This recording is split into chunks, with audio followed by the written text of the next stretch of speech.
Hello, আজকে চলে এসেছি বুনুর গানের ক্লাসে। এই যে বুনুর টিচার, এখানে সবাই বাচ্চারা একসাথে গান করছে কত সুন্দর করে, দেখো তোমরা।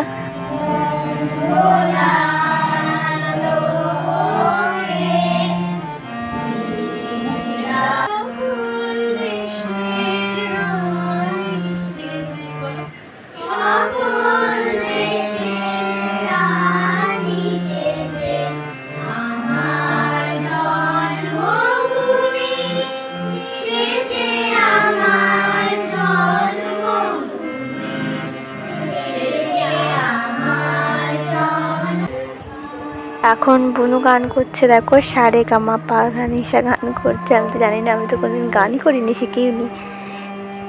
এই যে করছে। তারপরে আমরা চলে যাচ্ছি বড় ঠাকুরের কাছে। আজকে ছিল শনিবার, মামি প্রতি শনিবারে বড় ঠাকুরের কাছে আসে, সেই এসেছিলাম।